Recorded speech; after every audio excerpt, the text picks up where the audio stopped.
Show. I'm Tosh Taylor. And I'm Jenna Morton. And if you are watching us, you can tell, even if you're listening, you can probably hear that we are not in the studio.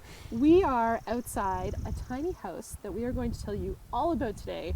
And I am just so excited for this show and for you guys to learn all about this fantastic duo that we have with us as guests today. We want to welcome Denis and Antonio Daigle to the show. Thank you so much. Thanks for having us. Oh, thank you for inviting us out to your home. This is so amazing.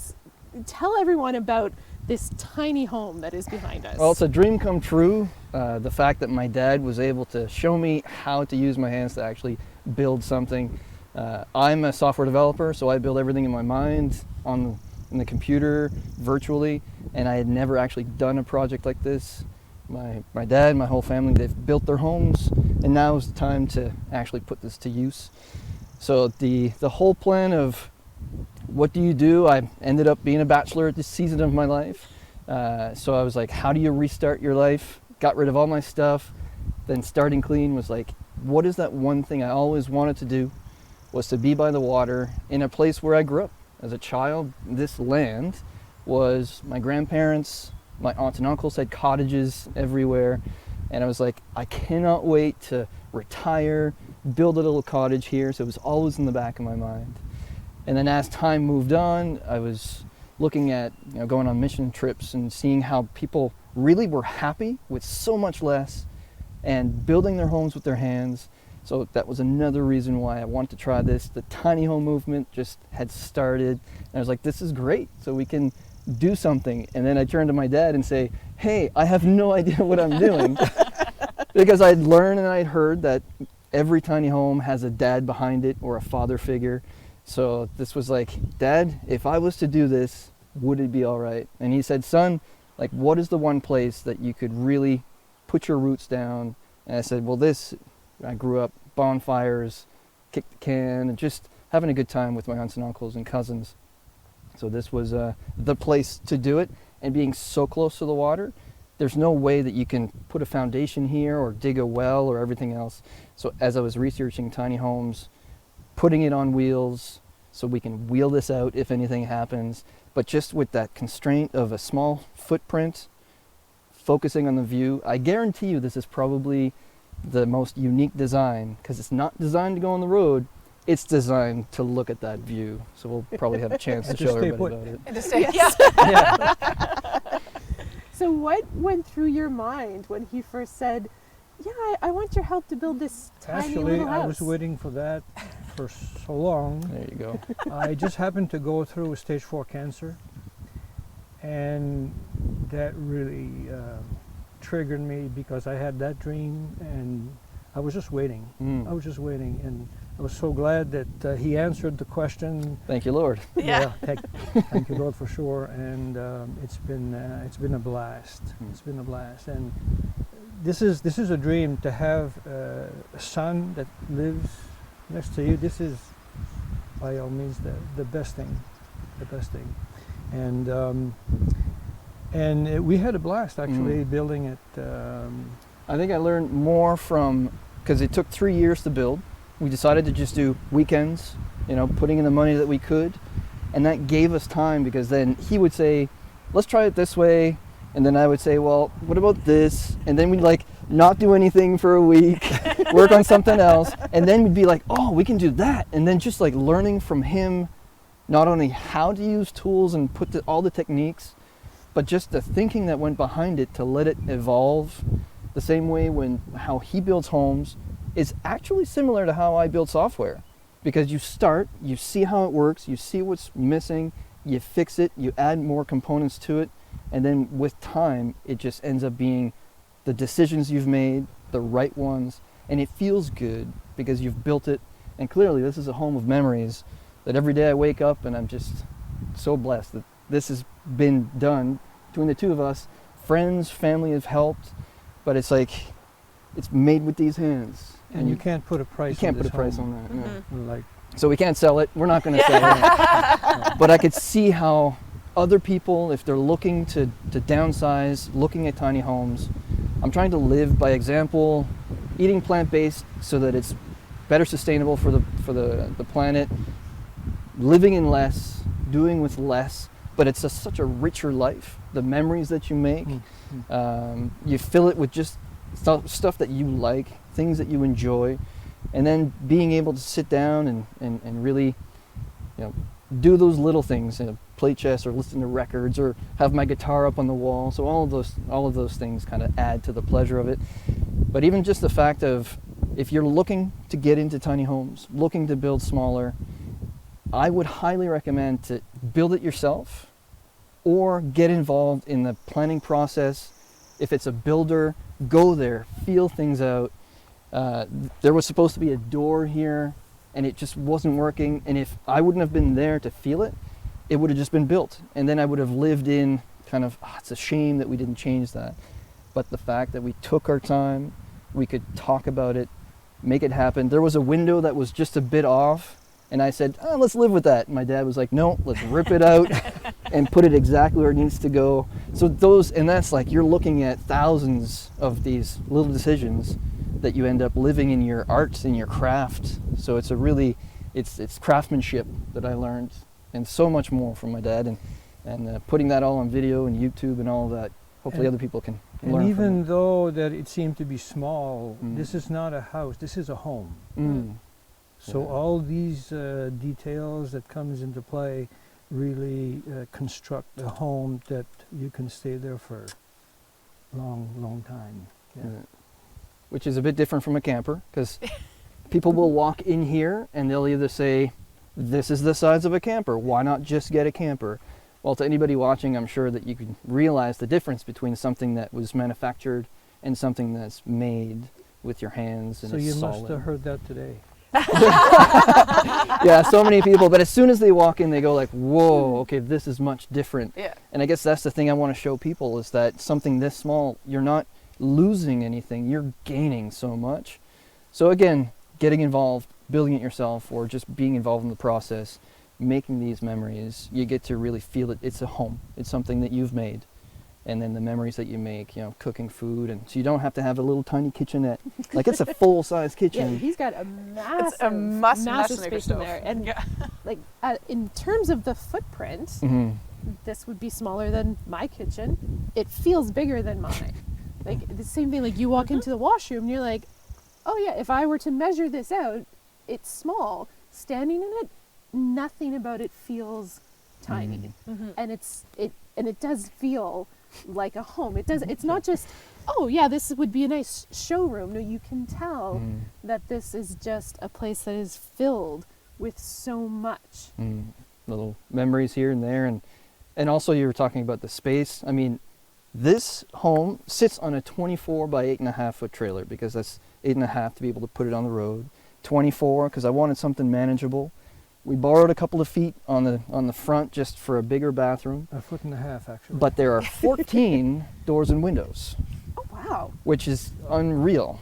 But that's the biggest expense. But that's why you walk in and the light walls and just all those doors and windows, you're like, this is big. And it's all these little design things. I'm not a designer. I had some help with design. But it's just like, there's these things you can do that make it feel so much bigger.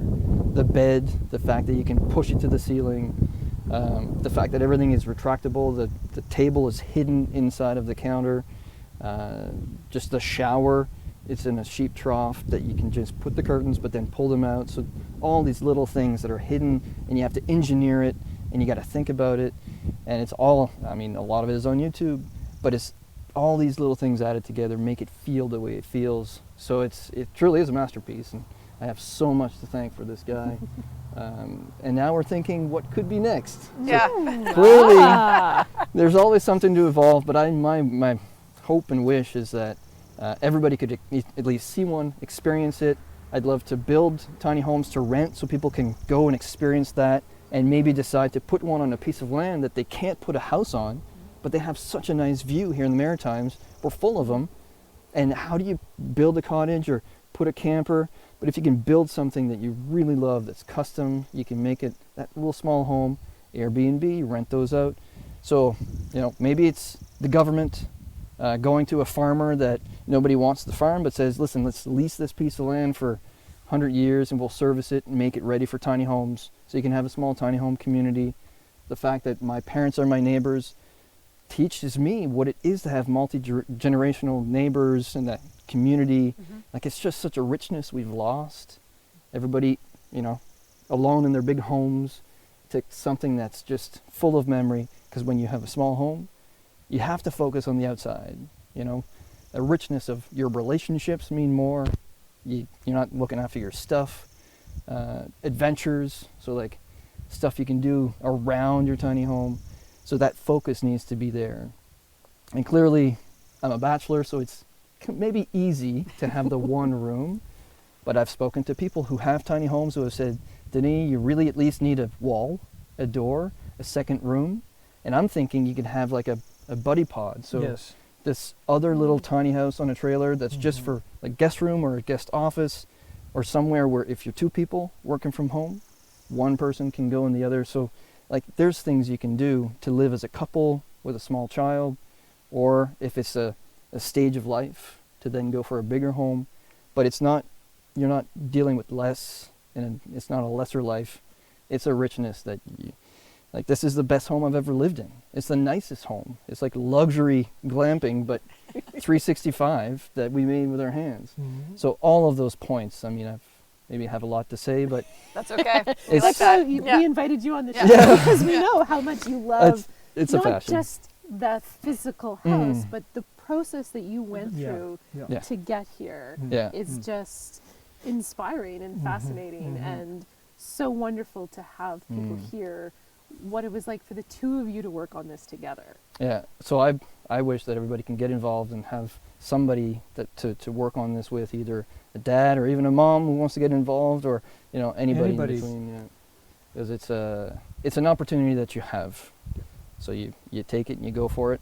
And the one thing I have to say on tiny homes, if you've been looking at these on Instagram, they always look clean and they always look beautiful, because I've heard of that.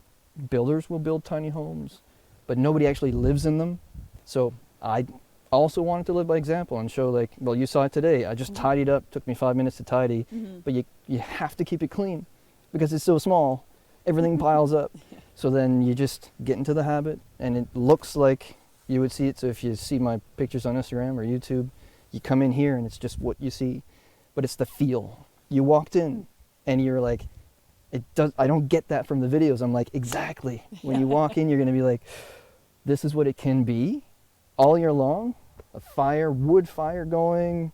You've got some food cooking. You're just listening to some music, watching that view of nature. I got deers coming in front of my house. I've got, you know, eagles flying overhead, fish, canoe, fires. You know, my parents come over. I make food for them. Just like all these things. So it's not a lesser life. It's a richer life. So let's talk about specs. How big is your home? Yeah, 192 square feet, and one level, except for the loft bed that you get up through the ladder stairs. You've got 8.5 by 24, and on a double axle. So you basically start with the trailer, and you build up from there. And is there a classification for tiny homes? Is there a size that you can be? Like, there's like a size you can go up to, and that's it. After that, you're a regular house. Excellent question. Apparently 400 square feet. Okay. So anything under 400 square feet is a tiny home. This is a tiny house on wheels, Okay. which is a certain aspect of it. But anything, gazebo if you want to, or you know, you've got the shipping containers. But yeah, everything under 400 square Okay. feet will do it. Okay, that's interesting. That's good to know, because I think a lot of people, you're right. Like, this is a thing now, and it's a smart thing to be doing, but you have to do it right. Yes. And I like the idea. We built our house too, a much bigger house. How many of these could you fit in your home? A lot. Yeah. But I just, like, I'm thinking, my husband did all the contract work, and we were talking earlier about how, like, no, you got to do it right. And we did a lot of the, we'll do this now, and then in a couple of years, Right. we'll fix it. We've had the same countertops for 10 years. Exactly. And now we're like, they're fine. They're like, we've lived with them for 10 years. We don't need to change them. So But if you had, the joy that they might bring you. That's would be right. So much better. It's true. There'd be no stains because it would have been stone and not anyway, laminate. But when you're in a space this size, then you want everything because I can ignore my kitchen half the day, right? Yeah. You can't. You literally. Yeah. I assume you work from home as well. Yeah. So you have to make sure that everything is exactly what you want it to be. I love it, and what you're saying, rings true, because if it's this size, then you can invest more money to get what you actually want right from the first. And what I love this, like local window plant is where I got these windows, countertops from Notre Dame, and the cabinets made locally, and all of this stuff is things that you can get locally done, so you get to know the people around you that make the quality stuff. The flooring, I wanted just planks, and they were like, no, I think you should go for something more durable. So I got luxury vinyl, the most expensive luxury vinyl that I could get. And people think it's planks and it's warm, but because it's such a small space, I could put in that money to get what I wanted. So that's another benefit for sure. I've heard it, I guess, less stuff, better quality, more stuff, you lower the quality. So it's another point for tiny homes. And for the size, the trailer is 102 inches wide, so you can't go any further. Right. And for the height, you have to stick from the ground to the peak less than 13 and a half feet. So you can't go any beyond, so that you can haul on the road with no other licenses and other problems. So when you were starting the process, what was your first step? YouTube? No, actually, we've seen design that Anna White did up in Alaska, and which was one that talked to us. And the first thing was to get the trailer. So we had to buy a trailer, brand new, designed for a tiny house. And once that was done, we got it hauled over here, and then I had to, of course, get the groundworks done and install it exactly where we wanted to have it positioned so that we could appreciate the river. And once that was done, then it was a matter of installing the floor. As I said just a while ago, the floor is 3.5 thick foam that no cold can go through, and it's a sealed unit. From there, we built a wall, and step by step. And then adjusting it to the way that you wanted it. Exactly. Yeah. It's he was talking about building first the foundation of it.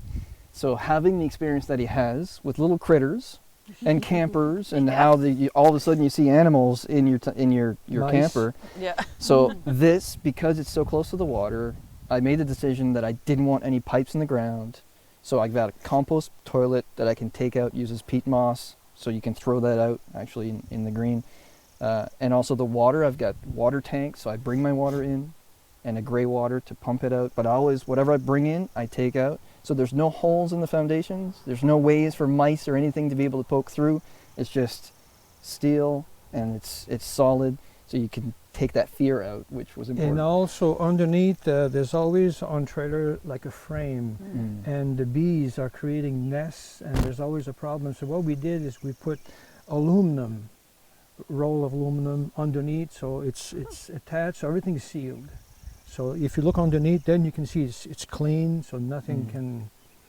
How could I have known that? Right? You know, just starting out, like the experience it speaks for itself and pays for trailer itself. for some time, and I'm like, do you rent them out, I guess? Yeah, exactly. Question, right? I have so many people on YouTube being like, hey, can I borrow, can I rent out your dad, can I do this? I'm like, listen, we've got other stuff happening, you got to talk to my mom, we need to Talk to talk. my That's mom, who's really in charge. Yeah, we need to talk. So it's great. Yeah. And also, I guess a fact is the trailer itself, like we got this, 4 years ago? And it's a local manufacturer. And when I asked, like, hey, there's this thing, a tiny house, I'd like a trailer, he's like, yeah, I've already made 50 of them. Oh, wow. You know what I mean? So like, what are you talking about? So Warman's in Rexon, he's made a bunch and he ships them all over the place. Yeah. And they're made so that the ribs are all flat, and then you just have the wheel wells to deal with. But there's a certain way to get that trailer made. And also, if you're starting with your foundation, some people say, I got an old camper that I can just tear up and use that. Do your research, and you'll see other people have done this. that's the beauty. People have done these things. You don't have to reinvent the wheel. You just got to use what you've got and just invest the money because you can, because it's small. And you were talking about the classification earlier.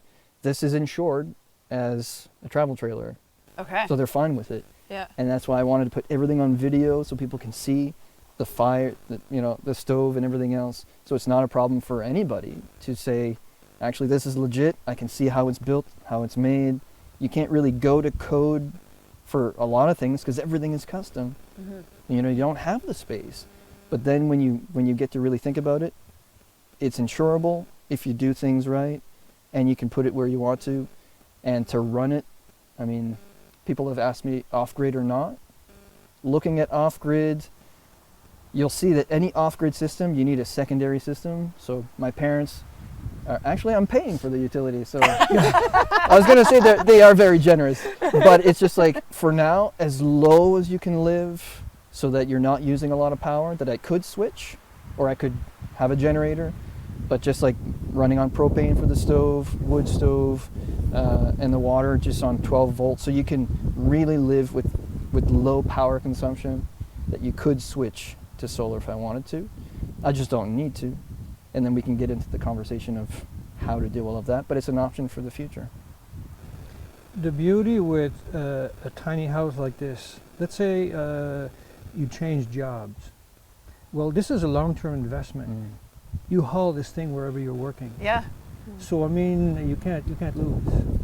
It's very true. Compared to buying a house wherever you work, and then you had to move, and then you're losing because you're under pressure. You haven't got time, and you lose some money. And you end up in a house that you don't like. Right. Yeah. You have to deal with whatever the market's doing at that time, where you're at. Exactly. Yeah. Now, I can't move the location. No. So I don't think I'll be taking that with me, but it does make me realize. But theoretically, you could. Theoretically, but you just don't want to. Right. Because I can see why you wouldn't. Yeah. Well, So we have this through. here, but you could build another tiny house somewhere really awesome and maybe have a few kind of in different locations. So I'm just saying that you can take advantage of these beautiful spaces with something that's really great to live in for a season. So since we got into the technical side, now I'm wondering, like, in terms of, say, like, property tax, how does that work? Like, if you It's had on multiple... wheels. It's on wheels. Yeah, It's on and wheels. It's on you wheels, don't so it's end not a up building. Dealing with This is all my that, property. Yeah. Exactly. So because it's on wheels, then you get to avoid all those things, which is great for the tiny housers. But because it's on wheels, you can't get electricity because you need a civic address. Okay. So I think just planning that out, and again, low energy consumption, so you could run it off a generator. There's ways. Like you said, have some good parents around and you're all set. And I'm like, can I build one of these for my kids? They don't need a kitchen. They just They can just live out there. just go.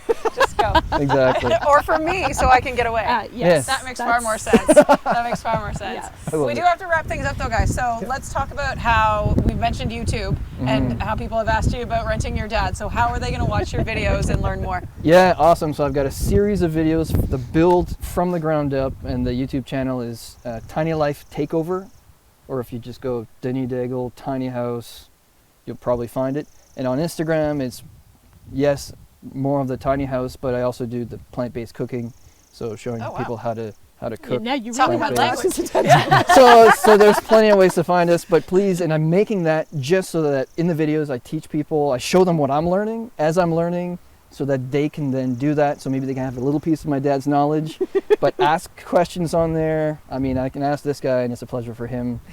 His trade was a teacher, so he's passed that on. So I guess that's another way that we can all help each other, because we're all in this together. Yeah. And that's the beauty of it. Excellent. Thank you guys so much for having us out here today. And we will have links in the show notes and all that, so you can find the YouTube shows really easily.